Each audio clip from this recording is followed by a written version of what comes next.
સ્વજનો અને મિત્રો, મને કેટલીક વખત નોન જૈન એટલે કે અજૈન મિત્રો અને ક્યારેક તો જૈનો પણ પૂછતા હોય છે કે જૈનો જ્યારે વ્રત તપ કરે છે ત્યારે ઉકાળેલું પાણી પીવે છે, એટલે કે પાણી ઉકાળીને વાપરે છે.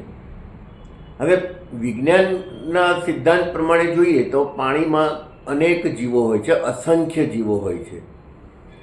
જ્યારે તમે વ્રત તપ કર્યું હોય તે કોઈ પવિત્ર કામ કે ધાર્મિક કામ કરતા હો ત્યારે પાણીમાં રહેલા જીવોની હિંસા કરવાનું પાપ શા માટે કરવામાં આવે છે?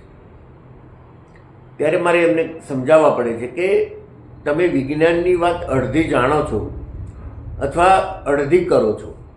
વિજ્ઞાન એમ કહે છે કે પાણીની અંદર અસંખ્ય જીવો છે અને એની બીજો ભાગ એ પણ છે કે એ અસંખ્ય જીવોનું આયુષ્ય બહુ ક્ષણિક હોય છે અને સતત એ જીવોની વૃદ્ધિ થતી હોય છે, એટલે કે મિનિટોમાં તો લાખો સંખ્યા વધી ગઈ હોય. પાણીની અંદર જીવમાંથી જીવ પેદા થયા જ કરતા હોય છે.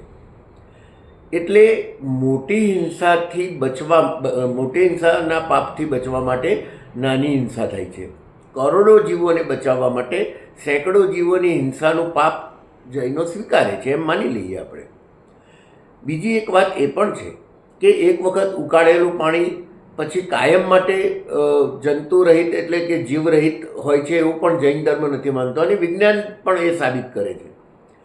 શિયાળામાં 4 પ્રહર એટલે કે 1 પ્રહર એટલે 3 કલાક, આમ 8 પ્રહરનો દિવસ હોય તો શિયાળામાં સામાન્ય રીતે 4 પ્રહર સુધી ઉકાળેલું પાણી જૈનો વાપરતા હોય.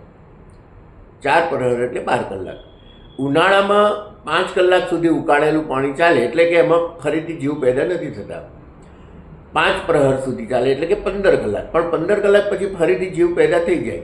એટલે જો 15 કલાક પછી પણ ઉકાળેલું પાણી વાપરવું હોય તો ફરીથી ઉકાળવું પડે.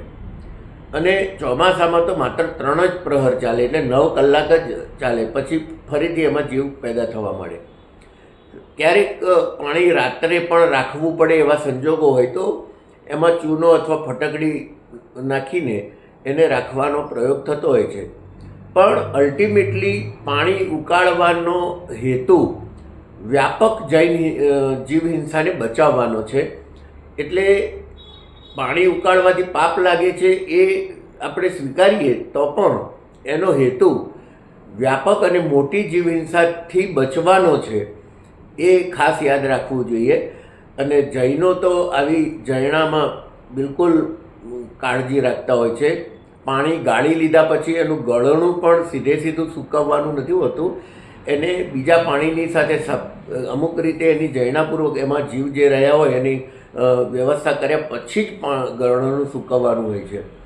એટલે શક્ય એટલી જીવ હિંસાથી બચવાની વાત જૈન ધર્મ કરે છે અને જૈનો એને વફાદારીપૂર્વક નિભાવતા હોય છે. આવા સરસ જૈન ધર્મની વાતો આપણે વારંવાર કરતા રહીશું અને ફરીથી મળીશું. આભાર.